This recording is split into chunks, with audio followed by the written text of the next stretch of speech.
Olá pessoal, professor Jean Carlos por cá e hoje nós vamos falar sobre afogamento. Antes de começar propriamente a tratar como atender a vítima de afogamento, é importante nós compreendermos esse fenômeno. Portanto, eu vou falar um pouco da epidemiologia do afogamento no mundo. Pessoal, para vocês terem uma noção, 372 mil pessoas morrem por afogamento todos os anos. Isso é uma estatística, em média. Vejam que isso dá mais ou menos 42 mortes a cada hora, todos os dias, 365 dias do ano. Mundialmente, pessoal, um dado preocupante é que mais da metade desses afogamentos ocorrem em pessoas na faixa etária abaixo dos 25 anos de idade. Isso é preocupante porque é uma população relativamente jovem, uma população que o custo social é muito caro. O sexo masculino, em relação no mundo todo, ele tem uma probabilidade 2 vezes maior do que o sexo feminino de morrer por afogamento. A gente vai ver na frente algumas explicações desse fenômeno. Outro dado interessante é que o afogamento é uma das 10 causas de morte na faixa etária aí de 1 a 24 anos em todas as regiões do mundo. E o consumo de álcool, pessoal, e outras drogas, mas principalmente o álcool, ele está associado, juntamente a estar próximo a regiões de banho, constitui um fator fundamental para a ocorrência do afogamento, sobretudo em adultos e na população adolescente. Saindo da epidemiologia mundial e trazendo um pouco para a nossa realidade aqui no Brasil. No Brasil, nós temos por ano cerca de aproximadamente 5.700 mortes por afogamento. Isso dá 15 óbitos por afogamento todos os dias. A população masculina, ela tem 6,8 vezes mais chance de morrer afogado do que a população feminina. Vejam que, mundialmente falando, a estatística era de 2 homens para cada mulher. No Brasil é bem maior. São quase 7 homens para cada mulher que morrem por afogamento. A região norte do país é a que possui maior mortalidade. Lá a gente tem represas, rios, represas. 47% dos óbitos aqui no Brasil ocorrem em pessoas com até 29 anos de idade. Vejam que, de novo, pessoal, é um dado preocupante, porque essas pessoas, elas estão ainda no início da sua vida adulta, elas estão ainda plenamente capazes de produzir por muito tempo para a sociedade, e uma vez que morrem jovens, eles deixam de contribuir socialmente no sentido de produzir para a sociedade. Então é um custo muito alto, não só para a família, para o indivíduo, mas também para toda a sociedade. 75% das mortes, pessoal, dos afogamentos na realidade, ocorrem em rios e represas. E 44% ocorrem no verão, que é o período que vai de dezembro até março. E aí a gente pega os períodos de final de ano, pelo período de carnaval, e esse é o período em que mais a gente tem uma parte dos afogamentos. E cada óbito, ele custa aproximadamente para os cofres públicos R$210 mil. Você diz, Jean, mas como assim cada óbito custa R$210 mil, Vocês estão vendo aqui. A realidade, pessoal, é que a gente tem que levar em conta a idade que a pessoa tem ao morrer por afogamento e o quanto essa pessoa ainda viveria e produziria para a sociedade. E eles fazem um cálculo, uma média, e encontram mais ou menos esse valor de R$210 mil. 52% das mortes por afogamento no Brasil ocorrem na faixa etária de 1 a 9 anos. E vejam só, em piscinas, principalmente, e também em residências. Não só piscinas, mas como também piscinas em residências. Crianças com mais de 10 anos de idade, pessoal, se afogam mais em águas naturais, como rio, represa e praia. As crianças de 4 a 12 anos de idade, que sabem nadar, elas se afogam mais na questão da sucção das bombas em piscinas. Para isso tem alguns cuidados que a gente tem que tomar para evitar esse tipo de óbito por afogamento nessa faixa etária de 4 a 12 anos. A segunda causa de óbito, pessoal, na faixa etária de 1 a 4 anos é o afogamento. Então vejam que nessa população pediátrica, é a segunda causa de mortalidade, perdendo somente para as doenças respiratórias. Quais são os fatores de risco, já então, para o afogamento? A gente já viu. Um deles é ser do sexo masculino. Idade inferior a 14 anos, as estatísticas apontam também. Uso de álcool associado a banho, banho em rios, represas, piscinas, mares. Baixa renda, baixa escolaridade. Residência rural, que aí a gente tem também acesso não só acesso a rios e represas, que são onde ocorre a maioria dos óbitos por afogamento, mas como nesses locais eu não tenho salva-vidas, eu não costumo ter um socorro adequado e rápido em caso de afogamento, tá bom? E a exposição aquática, lógico, é maior. Comportamento de risco, falta de supervisão, são 2 fatores que andam junto a junto. Comportamento de risco, ele envolve a questão do uso de álcool, questão de tomar banho, e no caso de crianças, falta de supervisão, pessoal. Então, a falta de supervisão de um cuidador, de um adulto, é um fator importante para afogamento na população pediátrica. Pessoas com epilepsia, ela tem uns riscos de afogamento 15 a 19 vezes maior do que aquelas que não possuem epilepsia, isso que é um dado interessante, tá bom? E aí vamos entrar agora na questão do afogamento. Gente, o que é afogamento? Se você for dar uma definição de afogamento, eu peguei para vocês aqui duas definições. Peguei do Manual de Emergências Aquáticas da Sobrasa, do Davi Spillman, que é uma das maiores autoridades no mundo a respeito do assunto, é um brasileiro. Afogamento é a aspiração de líquido que pode ocorrer por submersão ou por imersão. Então, submersão é quando a minha via aérea ela fica abaixo, né, da coluna de líquido, e imersão é quando eu coloco a minha via aérea no líquido, tá certo? Então, necessariamente, eu estou totalmente submerso. Então, eu tenho uma aspiração, se refere à entrada de líquido nas vias aéreas, né? Traqueia, brônquios e pulmões, e não deve ser confundido com engolir água. Quando eu engulo a água vai para o esôfago. Então, ela não vai causar comprometimento respiratório, né? Pelo menos não a princípio. Logo depois, o paciente pode aumentar o risco de broncoaspiração, aquela coisa toda, mas a princípio, não. Então, é a aspiração de líquido na via aérea que ocorre por imersão ou submersão, que é a causa do afogamento. O processo de alteração da função respiratória resultante de submersão ou imersão em meio líquido. Então, mais uma vez, a definição da Organização Mundial de Saúde, de 2002, no primeiro Congresso Mundial sobre afogamento, definiu justamente isso aí. Continua sendo a imersão ou a submersão em meio líquido, que vai fazer com que entre líquido, com que aspire líquido, tá certo? E esse líquido na via aérea vai causar alteração e comprometimento da função respiratória. Essas são duas definições que eu trouxe para vocês sobre afogamento. Quais são as causas do afogamento, os tipos de afogamento, né? Aí, pessoal, se a gente fosse classificar o afogamento, a gente tem pensando em causas, a gente tem um afogamento primário, que é aquele que, quando não existe o indício de uma causa, uma doença, alguma coisa associada ao afogamento. Ou seja, geralmente é o afogamento que ocorre quando o indivíduo ele subestima o risco ou ele superestima a competência dele enquanto nadador, a capacidade aquática dele, né, que levou ao afogamento. Então, é justamente o que acontece quando você tem, por exemplo, a associação entre bebidas alcoólicas ou ingesta de drogas e o banho, e a imersão em líquidos, seja em represas, rios, lagoas ou em mares. A pessoa superestima a sua capacidade enquanto nadador e não leva em consideração os riscos existentes naquele local onde está tomando banho. O afogamento secundário é quando já existe uma causa que explica porque essa vítima não conseguiu manter a sua via aérea fora da superfície da água. Consequentemente, acabou se afogando, né? Precipitou o afogamento. As drogas são as causas mais frequentes. 36% mais frequente é o álcool, né? Lembrando aí que, nesse caso, a intoxicação, o alcoolismo faz com que o indivíduo ele justamente superestime essa capacidade de afogar, de nado, não leve em consideração a segurança, tá bom? Então tem toda uma série de causas aí. Um afogamento secundário a gente poderia falar, tipo, por exemplo, um mal súbito, o paciente sofre um traumatismo, mergulha em água rasa, ele sofre um TCE grave e se afoga. Convulsão, ele convulsiona dentro da água e se afoga. O paciente tem um mal súbito enquanto está nadando e aí ele acaba se afogando. Então, tudo isso são considerados afogamentos secundários porque você tem uma causa de base, né? Patologia pulmonar, acidentes de mergulho e outros. Então, aí são secundários, são causas secundárias. Se você for classificar o afogamento, nós temos alguns conceitos que são importantes nós levarmos em consideração. Então, primeiro, quando eu falar aqui de resgate, o que é o resgate? É a vítima que foi tirada da água. E assim, pessoal, ela não é considerada um afogado. O resgate é aquela vítima que ela não tem tosse e não tem espuma na boca ou nariz. E se você for fazer uma ausculta pulmonar, a ausculta pulmonar dela está sem alterações. O resgate, a gente diz que na realidade ele nem afogado é. Pode ser liberado ainda no local sem necessidade de atendimento médico, após a avaliação até de um socorrista, né? Quando, logicamente, essa vítima tem que estar consciente. Agora vamos falar de afogamento. Afogamento é quando a pessoa resgatada, ela já apresenta evidências de que aspirou líquido, de que entrou líquido na via aérea dela. Quais são esses indícios? A pessoa apresenta tosse, espuma na boca, no nariz, alteração na ausculta pulmonar. Então são esses aspectos importantes que a gente tem que levar em consideração para caracterizar a pessoa como sendo já uma vítima de afogamento. Bom, a vítima deve ter sua gravidade avaliada no local do incidente,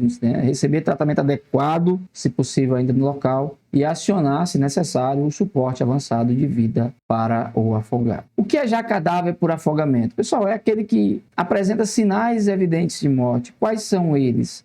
A vítima já apresenta rigidez cadavérica, já apresenta livores, ou já tem sinais de decomposição. Ou então, mesmo que a vítima não apresente isso, se eu tenho um afogamento com um tempo de submersão de mais de 1 hora, a gente já considera aí já cadáver por afogamento. Nós vamos pensar agora sobre a linha do tempo do afogamento, que é um modelo sistemático de como ocorre o processo de afogamento. Então, pessoal, a gente tem pré-evento, antes do afogamento, o evento em si e o pós-evento. E tanto no pré-evento, no evento, como no pós-evento, a gente tem gatilhos, ações e intervenções a serem efetuadas. Eu peço que observem aí essa tabelinha. Então, quais são os gatilhos no pré-evento? Os gatilhos no pré-evento a gente vai levar em consideração qual é a comunidade de risco, que está em risco. E nós já vimos aqui algumas dessas comunidades, como a faixa etária pediátrica de 1 a 4 anos. Todos estão em risco? Sim, mas umas estatisticamente mais do que outras. Epidemiologicamente, a epidemiologia indica que algumas populações têm um risco maior do que outras. Então, adulto, idoso ou jovem, quando associado com o uso de álcool ou outras drogas, adultos com comorbidade. Então, a gente vai sempre procurar estabelecer quais são aquelas populações de risco. E pensando em ações pré-evento, a gente vai fazer o quê? A gente vai preparar essas populações, alertar essas populações em como prevenir. O afogamento, pessoal, ele deve ser prevenido.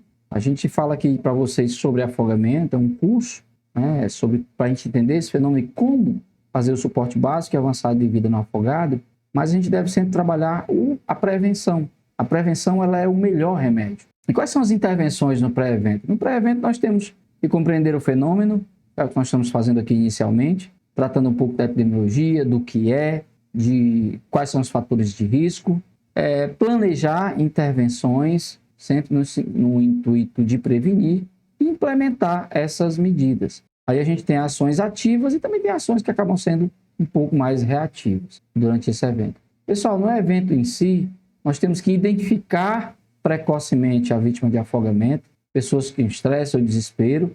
Nós temos que reagir uma vez que eu identifico esse afogamento, e aí eu tenho um auto-resgate, o resgate, né? A vítima sem resgate é aquela, e a vítima que tem, que eu vou fazer a primeira resposta, quem vai ser a primeira resposta, o primeiro respondedor para essa vítima, tá bom? Como pós-evento, pessoal, já aconteceu, não tem jeito.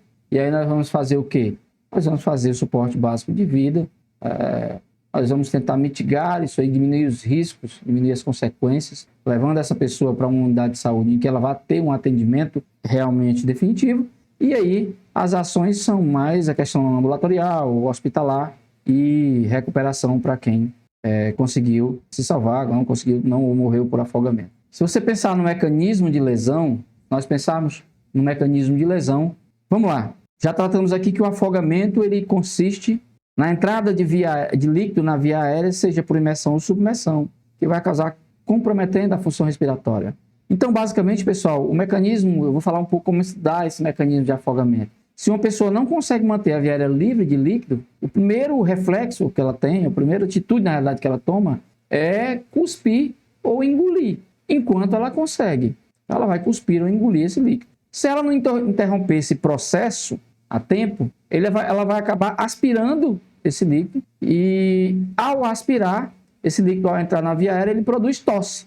A tosse, pessoal, está aí entre parênteses, eu coloquei para vocês, ela é a evidência, ela é a evidência da aspiração de líquido na via aérea. Então, é o primeiro grande sinal de que entrou líquido na via aérea. Quando a vítima de afogamento, ela tosse. O laringoespasmo, nas vias aéreas, ela ocorre apenas em torno de 2%, menos de 2%. Quando o laringoespasmo ocorre, a hipóxia ela é mais precoce. Então, o paciente entra em hipóxia mais precoce. Se a vítima não for resgatada, lembrando aí, vai ocorrer a hipoxemia, que é a diminuição de oxigênio no sangue, a baixa de oxigênio no sangue. Então, quando o indivíduo se afoga, pessoal, ele acaba entrando em apneia ali, ele não consegue respirar ar. E aí ele começa a reter CO2, ele começa a diminuir a concentração de oxigênio no sangue. Então, ele começa a ter a PaO2 diminuída, que é a concentração de oxigênio. E em 3 minutos, olha que dado interessante, em 3 minutos, essa concentração, essa pressão arterial de oxigênio no sangue, ela cai para menos de 60 milímetros de mercúrio. Em segundos, por consequência disso, em segundos ou minutos, o indivíduo pode perder a consciência e a apneia, que acontece ao mesmo tempo aí. Então, a gente está descrevendo aqui o processo como um todo, mas esse processo ele é dinâmico, tá bom? Pessoal, a pessoa vai apresentar bradicardia, devido ao reflexo do mergulho, tá certo? Em que a pessoa ela entra em apneia, por não conseguir respirar, submerso ou imerso em meio líquido, com a via aérea imersa em meio líquido, a pessoa vai fazer bradicardia como uma tentativa aí de diminuir a frequência cardíaca e diminuir o consumo de oxigênio, que já está baixo na corrente sanguínea. Essa pessoa, o organismo vai fazer vasoconstrição periférica, encaminhando sangue para a região de órgãos nobres. Então, tudo isso aí vai acontecer como um reflexo do mergulho com relação a essa questão da ocorrência da apneia. A pessoa vai se não houver solução, se não for resolvida essa questão do afogamento, a tendência é a pessoa apresentar parada cardiorrespiratória por atividade elétrica sem pulso e, por fim, a assistolia. Então, esse é o mecanismo básico de afogamento, né? Pessoal, o afogamento ele pode produzir, sim, uma lesão pulmonar, uma entrada de líquido na via aérea, esse líquido vai até os pulmões, ele vai acabar atrapalhando a troca ali de gases a nível, né, de alvéolos e, obviamente, prejudicando como toda a função respiratória. Também pode causar perda do surfactante, aumento da permeabilidade alvéolo capilar, mas só que tem diminuição da complacência em 10 a 40% dos casos. O paciente pode apresentar atelectasia, pode apresentar alveolite, inflamação alveolar. Em resumo, tudo isso que eu estou descrevendo para vocês aqui é indicando que o afogado ele pode fazer um edema agudo de pulmão não cardiogênico. Ele vai fazer um edema agudo de pulmão não cardiogênico se não for interrompido o mecanismo de afogamento. Tudo isso aqui que eu estou descrevendo para vocês são características de um edema agudo, né? Um edema pulmonar agudo. Água doce ou água salgada produzem efeitos semelhantes, tem muito mito, né? É água doce ou água salgada, a osmolaridade da água salgada é diferente da água doce, ok. Mas do ponto de vista dos efeitos, tanto faz, pessoal, são muito semelhantes à questão do afogamento em água doce ou água salgada. Se a pessoa é resgatada viva, que é o nosso grande objetivo, o quadro clínico é determinado pela quantidade de água que foi aspirada e os seus efeitos sobre o organismo do indivíduo. Então, o que a literatura diz? Que quanto mais água aspira, obviamente, pior vai ser o quadro desse paciente, tá bom? O quadro clínico desse paciente. Se houver parada cardiorrespiratória, o risco de dano neurológico é semelhante a outros casos de parada cardíaca, então não tem muita diferença estatística. O reflexo de mergulho, como eu acabei de escrever para vocês, e a hipotermia podem proporcionar maior tempo de submersão em apneia sem sequelas. A hipotermia, ela reduz o consumo cerebral de oxigênio, retardando a hipóxia celular. Existe um estudo, pessoal, que aponta que a cada grau que a temperatura corporal diminui, o consumo de oxigênio pelo cérebro diminui em 5%. Então, ao mesmo tempo que a submersão em meio líquido é a causa do afogamento, ela também ajuda a proteger o cérebro no sentido de que diminui o metabolismo cerebral com relação ao consumo de oxigênio pelo cérebro. Pessoal, para vocês terem uma noção, no afogamento não precisa muito, né? Quantidades tão pequenas quanto 70 ml de líquido já podem produzir graves consequências no afogado. A função respiratória fica prejudicada pela entrada de líquido nas vias aéreas, interferindo na troca de O2 e de CO2, tá bom? E são duas as formas principais que esse líquido atrapalha essa troca de oxigênio e CO2 lá na região alvéolo capilar. Uma obstrução parcial ou completa superior por uma coluna de líquido, nos casos de submersão, pela aspiração gradativa de líquido até os alvéolos. Então, assim, você tem essa obstrução parcial ou completa e tem a aspiração gradativa lá a nível alveolar. Pessoal, esses dois mecanismos juntos provocam a diminuição ou abolição da passagem de oxigênio para circulação e serão maiores ou menores de acordo com a quantidade e com a velocidade com que esse líquido é aspirado. Tem um caso muito famoso, muito conhecido, que vocês estão vendo aqui, na realidade, estão vendo aqui, né? Desculpa. Estão vendo aqui que foi nas Olimpíadas, né, de inverno, se não me engano, uma norte-americana, a Anita Alvarez, 25 anos, atleta, certo? Nada sincronizado, ela perdeu a consciência embaixo da água durante uma prova no Mundial de Esportes Aquáticos em Budapeste, na Hungria. Ela só escapou da tragédia porque a sua própria treinadora percebeu, tá certo? Mergulhou e rapidamente resgatou essa vítima da água. E essa vítima acabou que não teve grandes repercussões devido ao reflexo de mergulho que a gente já comentou, que faz com que a pessoa fique um tempo em apneia sem ter esse comprometimento clínico, do quadro clínico dela, porque foi resgatada rapidamente, para vocês terem noção da importância da identificação precoce e do resgate rápido da vítima de afogamento. Vamos falar agora sobre suporte básico de vida e suporte avançado de vida no afogamento. E vamos começar pela cadeia de sobrevivência do afogamento. Nós temos aqui essa cadeia de sobrevivência do afogamento. O primeiro elo, pessoal, é o elo da prevenção. Vocês estão vendo aqui, né? O primeiro elo é o elo da prevenção, tá bom? Esse elo em verde aqui. E ele está em destaque realmente, porque a prevenção, pessoal, ela é o grande, é onde nós devemos investir muito em prevenção, tá bom? Prevenção, ela consegue ter um resultado fantástico. Melhor do que tratar é sempre prevenir o afogamento. Então, realmente tem que estar em destaque aí.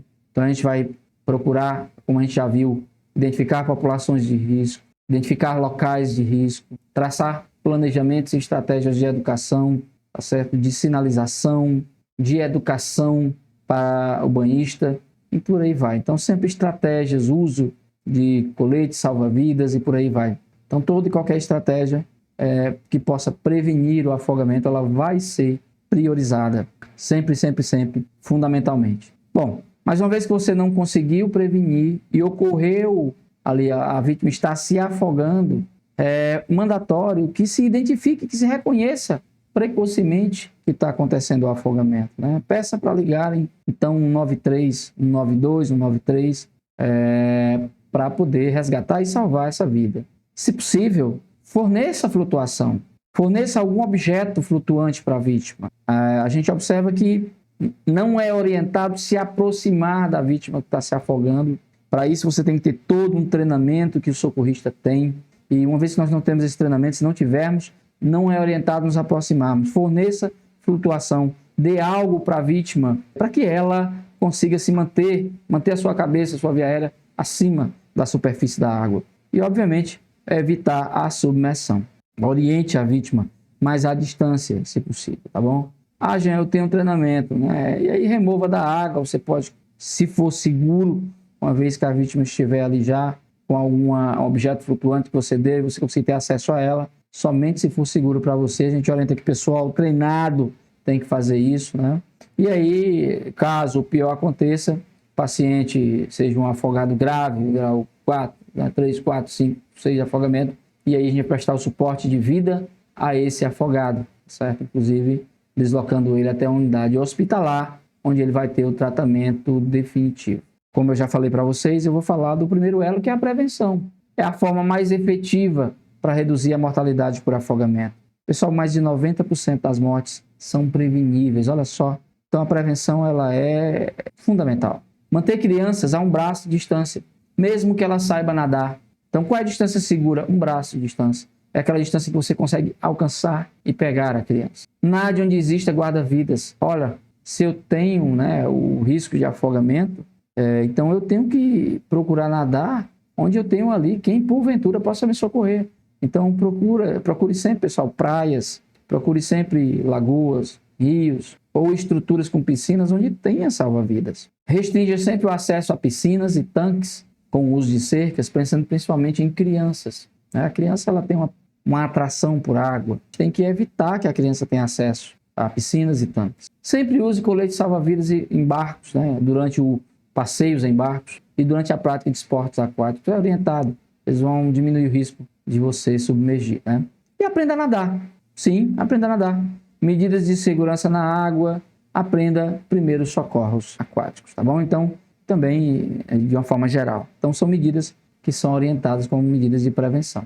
Bom, uma vez que eu não consegui prevenir, a pessoa está em processo de afogamento, o ideal é que se reconheça rapidamente esse afogamento e peça ajuda. Reconheça a vítima incapaz de se deslocar. A vítima não consegue, pessoal, se deslocar. Ela não sai do local onde ela está ali. Ela permanece em posição vertical na água e geralmente ela não consegue manter a via aérea fora da água.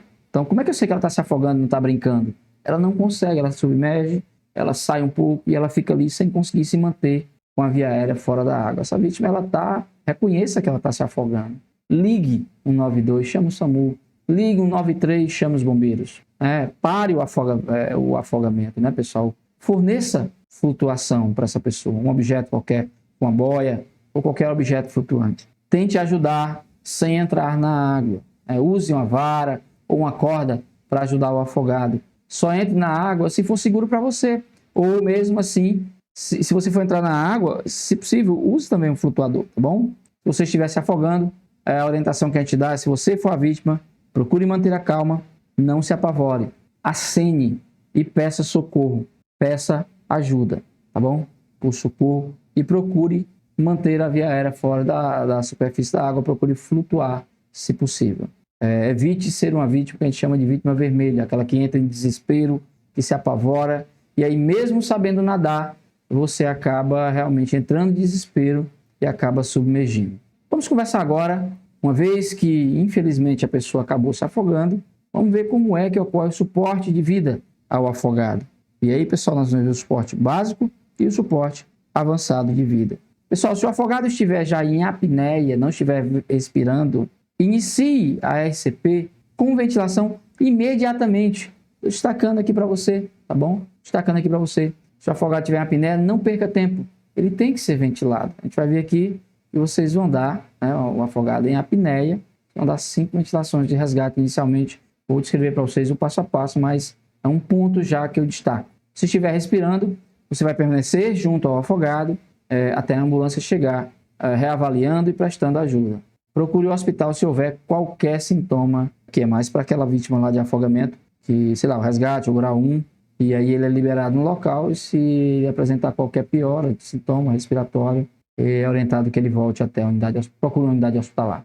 Antes de eu falar do suporte, vamos falar um pouquinho Existe um método, pessoal, chamado método START, para vítimas de afogamento, né? Vítimas de afogamento aí, eu tenho um método START que ele vai definir justamente a prioridade de quem vai ser atendido primeiro. Então, se eu tenho ali várias vítimas de afogamento e eu não consigo atender todas, quem é que eu vou atender primeiro? Se eu atender primeiro a vítima vermelha. No método START tradicional, a vítima vermelha é a primeira a ser atendida. Aqui também. Então, quem é a vítima vermelha? É aquela vítima que você olha para ele, para aquele banhista, e quais são as características? Ele está desesperado. Ele não colabora com o resgatista. Você orienta ela, olha, tente ficar calmo, tente manter a via aérea, tente boiar, e ela nada, ela não está em desespero total. Está submergindo a face, né? Não se desloca, não consegue ir para canto nenhum, está ali em pé, só a cabeça subindo e descendo. Pessoal, essa vítima, você vai tentar realizar o socorro dela antes que ela submerja totalmente, tá bom? Isso vai demorar, você vai ter que atender ela em 1 minuto, menos de 1 minuto. O grau de afogamento dela é possivelmente ou resgate ou até o grau 4, tá bom? Uma vez que ela essa vítima ainda está inconsciente, até o grau 4. E a conduta na água e na areia, na água, se você tiver treinamento, se aproximar com cuidado e resgatá-la. Na areia, aí vai depender do grau de afogamento que ela apresenta, a conduta que você vai tomar com ela. Aquela vítima amarela é aquela vítima que está ansiosa, né, mas ela consegue colaborar com o socorrista, tá bom? Ela possui um discreto deslocamento, ainda consegue nadar para os lados um pouquinho e não consegue flutuar de forma precária, mas consegue flutuar ainda. Você tem ali 1 a 5 minutos até o tempo de submersão. Quem é essa vítima? É o resgate ou é o grau 1. Então, assim, na água a gente vai se aproximar com cuidado, tentando sempre orientá-la, evitar o contato corporal. E na areia, se for realmente só resgate ou grau 1, a gente vai orientar, como a gente já viu que essa vítima ela pode até ser liberada no local. E quem é a vítima de afogamento verde? Essa aqui que tem mais tempo, né? Você não tem tanta prioridade. É aquela vítima que está tranquilo, que ela obedece às suas orientações, tá certo? Ela não se deu conta da possibilidade iminente do afogamento, só isso. Ela tem mais de 5 minutos aí. Já ainda tem risco de afogar? Tem. Tem ali um certo grau de afogamento presente, mas ela consegue sim nadar, ela consegue se deslocar. Às vezes é muito comum, pessoal, a pessoa tá ali com um certo grau de ansiedade, às vezes perdeu a referência de onde se encontra dentro da água, principalmente quando está em mar aberto, nadando em mar, ou rios, ou represas. Então, essa vítima que você tira ela é um resgate. Basicamente a gente fazer orientação e liberação, então ela não tem prioridade de afogamento. E o preto, pessoal, é aquele que não tem movimentos, a face e o corpo todo submerso, ela já está submersa, e aí 0 minutos, tá certo? De socorro. Ela é uma vítima grau 5 ou 6, ela é uma ressuscitação, vai começar dentro da água, e quando trouxer para a areia, nós vamos realizar RCP em área seca. Isso aqui é um método START, né? Isso aqui, se você tiver várias vítimas, você vai ter que optar por essa situação que eu estou falando para vocês aqui, pela vítima vermelha, você vai acabar salvando mais vidas, tá bom? Utilizado dentro da água para definir gravidade e prioridade de socorro, deve ser usado para triagem com múltiplas vítimas. Agora sim, você só vai aplicar esse START aquático quando tiver muitas vítimas de afogamento. Vamos lá, Janzinho. E o atendimento inicial ao afogado, como é que começa? Pessoal, avaliação primária sempre. Então, primeiro, nós vamos saber se a vítima está consciente ou inconsciente. Mais de 99% das vítimas de afogamento estão conscientes. Ou seja, mais de 99% das vítimas de afogamento que você vai pegar, socorrista, elas são ali de grau 1 a 4. 1 a 4, conscientes. Faça a primeira remoção do paciente, pessoal, o resgate dele, né, lógico. Leve ele até a terra, até a região seca, e sem cuidados médicos. Essa vítima consciente, né? Agora, a vítima inconsciente, que corresponde a 0,5% das ocorrências, essa vítima você vai realizar, você vai começar o atendimento inicial dela com ventilação. E preste atenção no que eu vou falar. O suporte básico de vida no afogamento, ele começa ainda dentro da água, tá bom? Quando o resgatista, quando o profissional que faz o resgate, já inicia as ventilações de resgate. Essas ventilações, pessoal, essa ventilação boca a boca, ainda dentro da água, ela propicia 4 vezes mais chances de sobrevivência desse paciente sem sequela. Elas são muito importantes. Daí a importância de eu ter socorristas treinados para prestar esse atendimento, né, ainda no local do ocorrido, do afogamento. Então, a decisão de realizar suporte básico ainda na água, antes da remoção, depende do nível de consciência do paciente e da experiência do socorrista. É isso que eu estou basicamente falando aqui para vocês. Guardem isso aqui, porque é basicamente o que vocês vão fazer. Temos um algoritmozinho de suporte básico de vida no afogamento, como vocês estão vendo aqui. E aí é somente quem tem treinamento. Vamos deixar aqui, vítima consciente. É aquela vítima que movimenta-se alguma coisa. Ela resgate a vítima da areia seca ou barco, assim que possível. Mantenha a observação na ventilação, porque ela pode piorar, principalmente nos primeiros minutos após o afogamento. E siga de acordo com o grau de afogamento que a gente vai ver daqui a pouco. Agora, para a vítima inconsciente, retire a face de dentro da água, e nós vamos aí checar a respiração dela, se ela está respirando ou não. Se ela estiver ausente, dentro da água ainda, isso aqui é para profissionais treinados. Veja o que eu estou dizendo aqui, ó. Profissionais com apropriado, né, nível de treinamento, somente para treinamento. Profissionais treinados. E aí, se ela não estiver respirando, tá certo? Cheque a respiração. Se ausente, forneça até 10 ventilações boca a boca. Isso dentro da água, preste atenção. Isso é recomendado apenas quando houver um socorrista com equipamento ou 2 socorristas, obviamente. E o equipamento é necessário porque ele vai colocar uma prancha, alguma coisa para colocar o paciente na prancha e conseguir fazer essas ventilações. Ou 2 socorristas. E aí, pessoal, conforme a vítima responder às ventilações, retornou a ventilação, sim, faça o resgate. E aí você vai reavaliar essa vítima e vai tratar de acordo com o grau de afogamento. Não retornou, tire a vítima, coloque em área seca e aí realize ventilações. E sem mais ventilações para começar uma reanimação cardiopulmonar completa. A gente vai ver aqui quando chegar na areia como é que a gente vai fazer. Sempre lembrar, pessoal, avaliação primária. Na avaliação primária que eu encontro as alterações que o meu paciente apresenta e que estão comprometendo a vida dele. No caso do afogado, nós já sabemos a causa. É um afogamento, é uma coluna de líquido que tem na via aérea do paciente ali, que está comprometendo a função respiratória dele. Então, é uma avaliação que você vai fazer primária, mas avaliação direcionada. Verificar nível de consciência, já vimos aqui. Nossa conduta vai depender se está consciente ou inconsciente. Estímulo verbal e tátil e pedir ajuda. E o ar é o grande destaque, né? Aí, tratamento da via aérea, tá bom? Nós vamos garantir uma via aérea PEV, tentar garantir perviedade da via aérea para conseguir ventilar essa vítima. No B também vamos avaliar a ventilação, a função respiratória. No C, vamos avaliar a circulação também. No D, déficit neurológico. E o E, pessoal, exposição da vítima de afogamento e controle da hipotermia. Então, vai ser uma avaliação direcionada.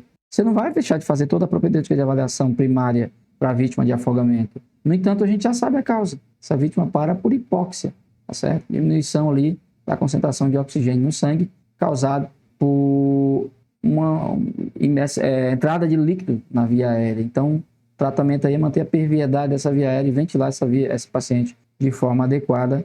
Lógico que a gente vai tratar todos os achados, mas sabemos o que compromete a vida do afogado. Bom, no suporte básico de vida nós já vimos. Só recapitulando, a maioria das vítimas, 99,5%, são conscientes. Então essa vítima você vai resgatar ela para a superfície, tirar ela da água e vai ficar observando ela, avaliar ela e vai tratar ela conforme o grau de afogamento que ela apresente. Agora aquela vítima que está inconsciente, você vai avaliar a respiração dela, se ela respira ou não. Se ela não respira, a orientação é que você comece pelo suporte básico de vida ainda dentro da água. Nós vimos 10 ventilações boca a boca, desde que o socorrista esteja com o outro socorrista ou tenha equipamento para conseguir realizar essas ventilações. E aí chegou na areia, é isso que nós vamos fazer aqui agora, é isso que eu vou tratar com vocês. Ao chegar na areia, pessoal, colocar o paciente na borda da piscina, o afogado em posição, coloque ele em posição paralela à água, né? De forma que o socorrista fique com suas costas voltadas para o mar e a vítima com a cabeça do seu lado esquerdo. Isso é uma orientação. No mar, às vezes me perguntam, por que fica de costas para o mar? Eu não posso ficar de frente para o mar, né? Ah, porque o mar é um distrator, por causa da luminosidade. Não, pessoal, se você observar a posição em que a areia vai descer, ela vai descendo. Então, quando eu coloco o afogado paralelo à linha ali da água, né, mas de costas para o mar, eu consigo ter o tórax dele mais virado para mim. Enquanto se eu fizer o contrário, o tórax dele vai ficar mais abaixo do que o socorrista, vai dificultar a realização de manobras. A cabeça e o tronco devem ficar na mesma linha horizontal, a água que foi aspirada durante o afogamento não deve ser retirada, presta atenção nisso aqui. Cuidado, pessoal, com a aspiração. A aspiração ela pode prejudicar o afogado no sentido de que ele já tem uma coluna de líquido na via aérea, você vai aspirar, atirar ainda, além do líquido, atirar ainda ar, tá certo? Prejudica e a ação mais importante, que são as ventilações, vão ser atrasadas com essa sua tentativa de aspiração. Então, o nosso objetivo é ventilar e oxigenar esse paciente para tentar diminuir a gravidade desse afogamento. E aumenta também a ocorrência de vômito, porque estimula o reflexo de vômito da aspiração. Bom, nós vamos checar a resposta da vítima. Você está me ouvindo, você está me ouvindo. Se a vítima responde, ela está viva, e aí ela é um resgate ou ela é um grau 1, 2, 3 ou 4 de afogamento. Não se preocupe, a gente vai ver já cada um desses graus. E você vai colocar a vítima em posição lateral de segurança, preferencialmente sobre o lado direito. Jean, por que a posição lateral de segurança do afogado é o lado direito? Pela anatomia, tá certo? Da nossa traqueia, dos brônquios, direito e esquerdo. O brônquio direito, ele é menos angulado em relação à traqueia. Portanto, a tendência é que, por gravidade, esse pulmão seja mais comprometido. Como o pulmão direito ele fica mais comprometido, ou seja, ele encharca, vai mais água para ele, tá certo? Então ele fica mais comprometido, então eu coloco ele para baixo, porque sobre ele vai pesar o esquerdo vai ficar livre, então, ficando para cima, para conseguir se expandir melhor. Então a posição lateral de segurança do afogado, não esqueçam, é o decúbito lateral direito. E aplique o tratamento apropriado de acordo com o grau 1, 2, 3 ou 4, a gente vai ver daqui a pouco. Pessoal, avalie se não há necessidade de chamar o socorro avançado, vocês vão avaliar, precisa de um UTI, móvel, e aguarde o socorro até chegar, ou, se possível, faça a remoção até o próprio local, mas a gente sempre orienta em locais que tem o SAMU, você vai solicitar ajuda, vai prestar os primeiros socorros e vai chamar ajuda. Se não houver resposta, a vítima inconsciente, pessoal, essa vítima é um grau 5 ou 6 de afogamento, é um afogado grave, vocês vão sempre pedir ajuda, tá certo? Vão sempre solicitar ajuda. Bom, o que eu vou fazer, Jean? Você vai abrir via aérea, fazer manobras, né? Como vocês estão vendo ali, elevação do queixo, né? A mão esquerda na testa, estende o pescoço. Cheque se está respirando, você vai ver ouvir, sentir aí. Veja o tórax, o abdômen, escute os sons da via aérea do paciente e você vai sentir aí se esse paciente está respirando ou não. Ou sinta a respiração e veja o tórax. Se houver respiração, é grau 1, 2, 3 ou 4. Coloque posição lateral de segurança e aí vai tratar de acordo com o grau de afogamento, vamos ver daqui a pouco. Agora sim, pessoal, se não respirar, aí você vai começar com ventilação boca a boca.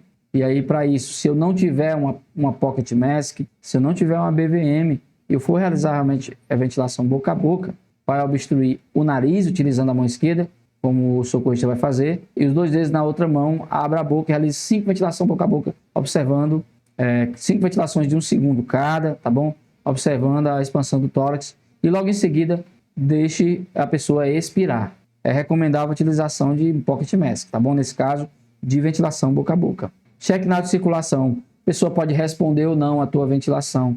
Simplesmente observe se a vítima se mexe, se a vítima tem alguma reação após as suas ventilações. Pessoal, se houver sinais de circulação, a vítima ainda tem circulação, não está só respirando, é uma parada respiratória isolada. É um paciente grau 5 que a gente chama. E aí você vai manter somente as ventilações 10 ventilações por minuto até a chegada do suporte avançado. Ou a pessoa retornar ali e melhorar. Se não houver sinal de circulação, ou seja, a pessoa não tem mais nem pulso, e aí você vai começar a RCP. A gente vai ver aqui que é 30 compressões, né, em caso de um socorrista, né? A gente vai fazer 30 compressões como se estivesse fazendo um RCP normalmente, tá bom? Ele vai fazer 30 compressões e vai fazer 2 ventilações. No caso, se for um socorrista apenas. A gente vai ver que em caso de 2 socorristas, a gente vai optar por fazer aí 15 compressões e 2 ventilações. O afogado é igual criança, pessoal, lembra disso. Se for fazer RCP. Com 2 socorristas, com um só é 32. Bom, e aí no ar a gente vai levar em consideração o mecanismo de lesão, a via aérea. Já sabemos que ela está comprometida por uma coluna de líquido, mas vamos levar em consideração também o mecanismo. Todo mecanismo, pessoal, contuso, com impacto violento na cabeça, no pescoço, troncopélvico, isso aqui é importante. Mergulho em água rasa. Além do afogamento, essa vítima pode ter um traumatismo crânioencefálico, essa vítima pode ser um traumatismo raquimedular. Então, cuidado com o mecanismo de afogamento, tá bom? Incidentes que produzem aceleração e desaceleração, forças laterais no pescoço, ejeção de um veículo motorizado dentro da água ou de barcos, tá certo? Todo incidente em água rasa. Então, vocês vão ter que considerar o mecanismo de afogamento, porque em alguns afogamentos, além do afogamento, a gente tem um TCE, um TRM, como eu já falei, ou outro trauma associado. Então, cuidado com isso. Lesão na cabeça, o paciente pode ter com alteração de nível de consciência, sim. Dano significativo em capacete, lesão contusa significativa em tronco, fratura por impacto ou desaceleração em perna e quadril, deformidade na coluna, tudo isso aí, pessoal, são indícios de que teu afogado ele pode ter outro trauma associado. Então, ele não tem um único trauma, ele é um politraumatizado, tá bom? Agora sim, eu coloquei no quadradinho aí para destacar para vocês isso aqui. Devido à baixa incidência de traumatismo raquimedular no afogamento, né, o atraso que pode gerar na ventilação, que é fundamental no caso do afogado, a RMC, a restrição de movimento de coluna durante o resgate, sem sinais de trauma, não é recomendada. Então, aquela vítima afogada, pessoal, que ela não tem sinais de trauma, você tira ela da água. O mecanismo de trauma não é sugestivo para que ela apresente outro trauma associado. Você não tem sinais de outro trauma, então, assim, essa vítima não precisa de restrição de movimento de coluna. Então, não precisa de colar cervical, não precisa de prancha, maca-vácuo e por aí vai. Não é recomendado, porque atrasa simplesmente as ventilações, que são condutas fundamentais no caso do afogado. E aí, para vocês, os graus de afogamento, a gente já tinha visto aqui. Eu vou perpassar rapidamente isso aqui para vocês. O resgate já falamos, é aquele cara que não tem tosse, pode ser avaliado, pode ser liberado ainda no local. O afogado grau 1 é com tosse. Então, assim, o afogado grau 1, pessoal, ele tem sem espuma, né? Tá certo? Mas ele tosse. Você vai avaliá-lo, vai manter a avaliação dele. Como vocês estão vendo aqui, não é necessário esporte avançado, né? Esporte médico, né? Visualmente não precisa nem de oxigênio afogado grau 1. Agora, quando você chega aqui no afogado grau 2, né? Está em torno de 1%, você já tem um pouco de espuma na boca, né? Tá certo? O nariz. O afogado grau 2, ele precisa geralmente de oxigênio já em baixo fluxo, é um cateter nasal, tá certo? Acalmar essa vítima e vai ficar em observação no hospital, tem que ir sim para a unidade hospitalar. Aqui na partir do afogado grau 2, aquele que já tem um pouco de espuma, né? Tosse, tem um pouco de espuma já na boca e nariz, a gente já vai precisar ofertar um O2 para ele, um cateter nasal, até 5 litros por minuto, tá certo? E aí, essa vítima tem que ir para o hospital para ficar em observação. Agora, vejam só, o afogado grau 3, né, e o afogado grau 4, eles têm uma pequena diferença entre eles aqui, tá bom? É a questão de ter pulso ou não palpável, a questão de estar hipotenso ou não. O afogado que está hipotenso, né, ou seja, que não está hipotenso, que tem um pulso radial palpável, afogado grau 3, tá certo? Você vai administrar oxigênio já em alto fluxo, com a máscara não inalante para ele, tá certo? Ou, de repente, esse paciente, dependendo do comprometimento no que ele vai ser até entubado. Lembre que esse paciente já vai apresentar sinais de edema agudo de pulmão não cardiogênico, tá bom? E ele pode ser até entubado e colocado em ventilação mecânica. Monitorizar a respiração desse paciente, né? Pode ter uma parada cardiorrespiratória, uma parada cardíaca, e começar, em caso de hipotensão, que aqui já é o grau 4, a diferença do grau 3 e do grau 4 é porque o grau 4 é mais grave, porque o paciente já está hipotenso. Além dos sinais de edema agudo de pulmão, esse paciente apresenta já uma hipotensão. Então, a gente vai entrar também com monitorizar ele para uma possível parada cardiorrespiratória, que a manteiga pode parar, começar já uma infusão de cristalóide e de repente até um vasopressor, entrar com vasopressor para ele, para tentar manter essa pressão. Então, pessoal, até grau 4, esse paciente, quando você pergunta para ele ainda está consciente, ele te responde, ele ainda tem alguma resposta. O paciente não responde, não te responde, tá certo? E ele já é um grau 5 ou grau 6. Então, abra a via aérea e cheque se esse paciente está respirando ou não. Nós já vimos a questão do ver, ouvir e sentir, tá bom? Se ele não respira, você vai dar 5 ventilações de resgate para esse paciente e observar a resposta dele às ventilações, ok? E aí, depois das 5 ventilações de resgate, veja que você não checa pulso a princípio. Ele não te responde, abra a via aérea. Às vezes, só abrindo a via aérea ali, você já melhora o quadro desse paciente. E avalia a respiração, se ele está respirando ou não. Se não respira, de novo, 5 ventilações de resgate, tá bom? Com a BVM, pode ser com a BVM se tiver 5 ventilações de resgate. E aí, faço as 5 ventilações de resgate e observo a resposta desse paciente, tá certo? Se ele me responder, ok. Se ele não, ele vai ser um afogado aí, grau 4, grau 3, por aí. Se ele não te responder, e aí você vai avaliar aqui o pulso. Se o pulso estiver presente é grau 5, você vai aí permanecer com a ventilação, vai dar 10 ventilações para ele por minuto, né? E retornar, se houver retorno da circulação espontânea, da ventilação, tratar com o grau 4. Caso contrário, continue com as ventilações. E assim, pessoal, o grau 5 é um pulo para a parada cardiorrespiratória. Ele já está em parada respiratória. Na prática aqui, o suporte avançado, ele vai entubar, o médico vai entubar esse paciente. Se for o suporte básico, vai continuar com as ventilações, 10 ventilações por minuto, uma ventilação a cada aí 6 segundos. Se o pulso estiver ausente, olha, o paciente é o grau 6, esse paciente aí, ele já está em parada cardiorrespiratória por afogamento, e aí antes de iniciar a reanimação, observe o tempo de submersão. Isso aqui é importante. Veja que lá no começo da aula eu falei que o considerado já óbito por afogamento é quando ele tem um tempo de submersão maior do que 1 hora. Pulso ausente, ok. Aí você vai perguntar, está com quanto tempo mesmo de submersão?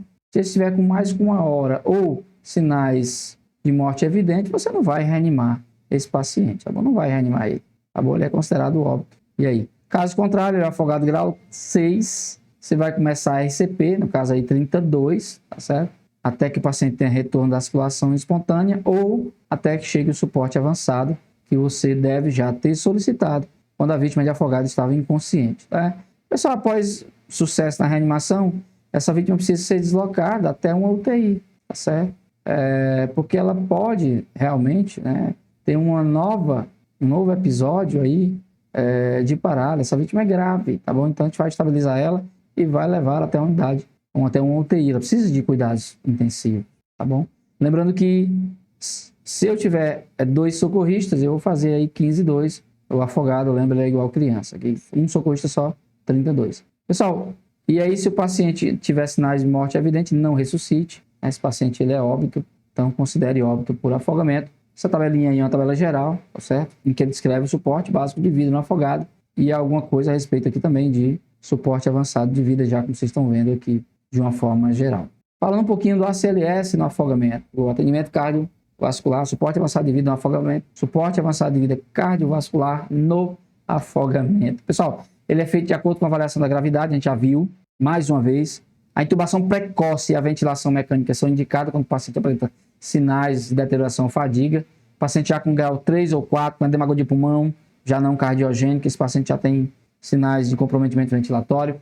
Ele precocemente já pode ser até intubado pelo médico, né, e colocado em ventilação mecânica. O afogado, eu preciso de pressões maiores para ter uma ventilação efetiva para esse paciente, então a intubação precoce pode ser indicada.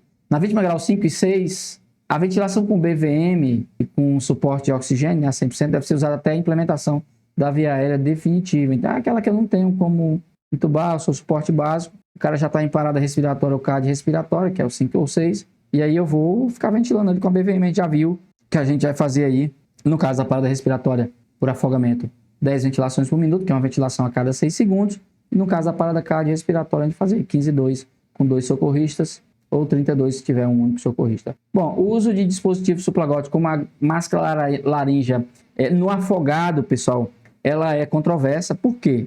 Porque a máscara laríngea ela não protege a via aérea de broncoaspiração. O afogado, eu preciso de grandes pressões para poder ventilar ele de forma efetiva. Então, quando eu passo a máscara laríngea, eu vou ter que fazer ventilações com uma boa pressão. Isso aumenta o risco, devido à máscara laríngea não ter essa vedação perfeita, de broncoaspiração ainda mais. Não é que você não passe, preste atenção, principalmente suporte básico intermediário de vida. Mas é simplesmente porque a literatura fala que é controverso por conta dessa questão de aumento do risco aí de broncoaspiração, devido ao fato de você ter que fazer pressões maiores para ventilar esse afogado. Uma vez entubado, pessoal, cuidado com a aspiração, já falamos aqui, tá bom? Cuidado com a aspiração vigorosa dessa vítima de afogamento. O que ela mais precisa é de ventilação adequada.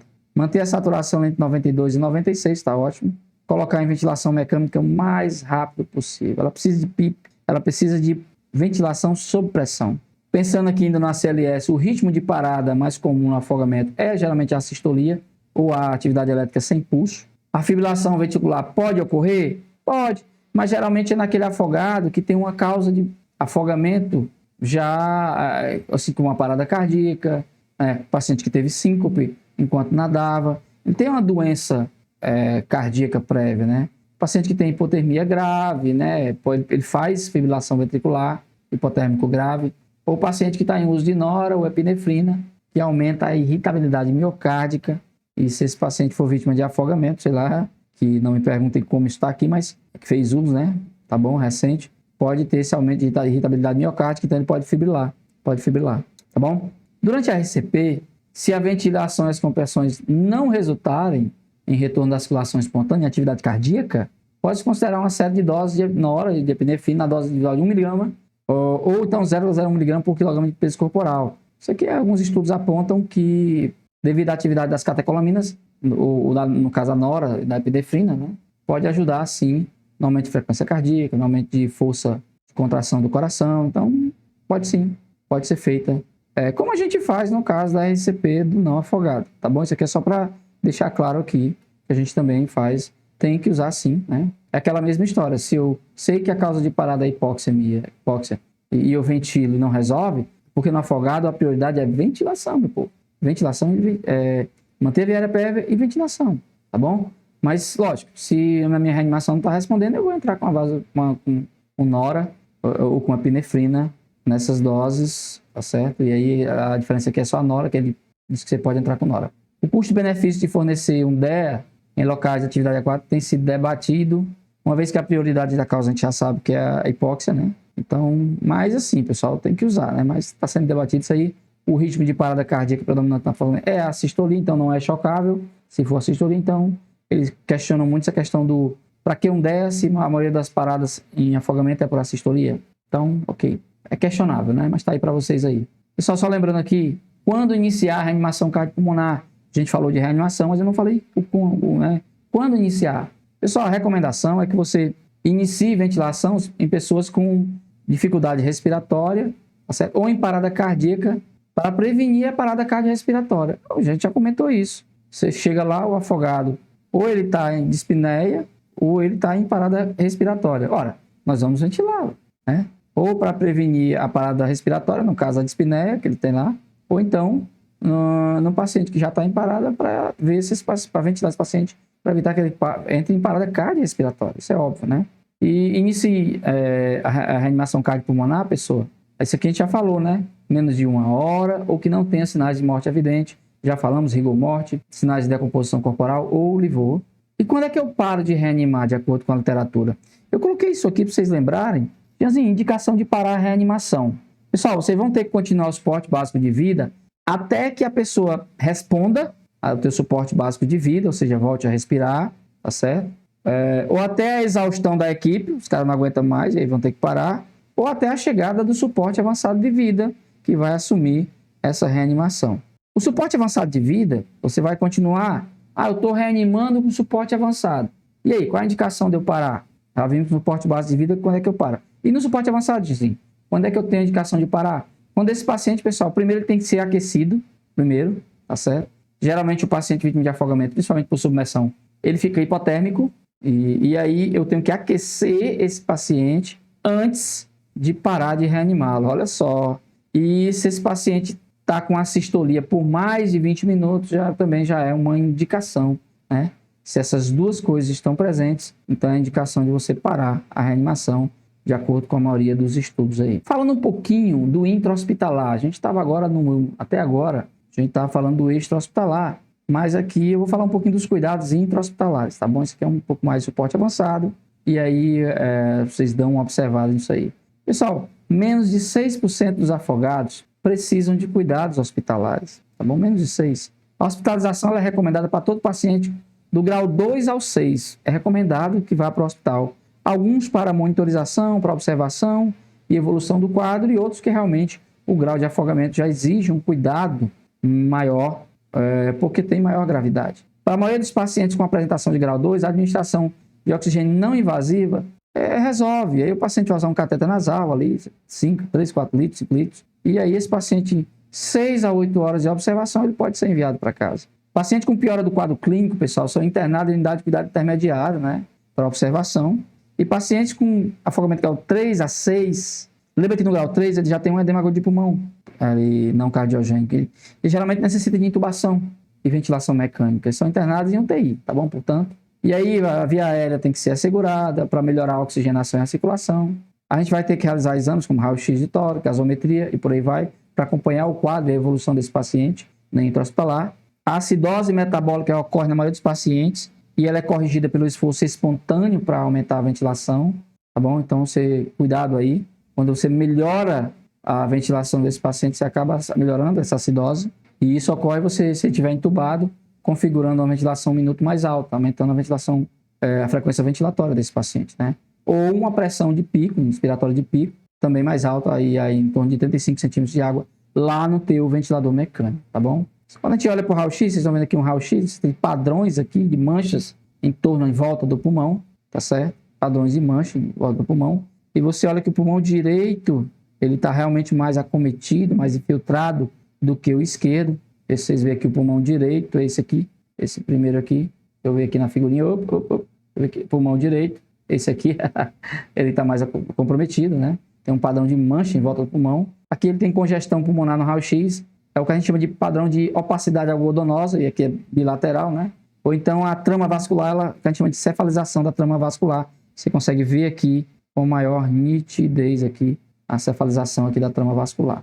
O uso rotineiro de bicarbonato de sódio não é recomendado em parada cardíaca por afogamento, certo? E nem para corrigir a acidose, aí no caso metabólica, né? Por afogamento, obviamente. Se a pessoa permanecer sem resposta, sem causa óbvia, sem resposta, sem causa óbvia, uma investigação toxicológica deve ser feita. Uma tomografia também é indicada, cabeça e pescoço deve ser considerada. E aí você vai investigar outras causas, ou outras comorbidades, outros traumas, como eu estou falando. Medicações de eletrólitos, nitrogênio, ureia do sangue, creatinina, hematócrito, raramente são úteis. Isso aqui é indicação médica, exame, pessoal, indicação médica, né? Mas aqui é o que a literatura traz. Se a gente pensar aqui em solicitar eletrólito, ureia, creatinina, hematócrito, geralmente não são úteis. Essas anormalidades são incomuns no afogado e a correção do desequilíbrio eletrolítico raramente é necessária. Interessante, né? Isso aí, pra gente ter em mente. Pessoal, e assim, cuidados em terapia intensiva no afogado, né? As diretrizes para ventilação na síndrome de desconforto respiratório agudo devem ser seguidas no caso do afogado, ok? Vai colocar ali em ventilação mecânica, segue essas diretrizes da síndrome de desconforto respiratório agudo, que é o que ele vai apresentar por conta desse quadro de afogamento. No entanto, a lesão pulmonar no afogado, ela é uma lesão temporária e local, tá bom? Diferente do paciente com síndrome de desconforto respiratório agudo por outras causas.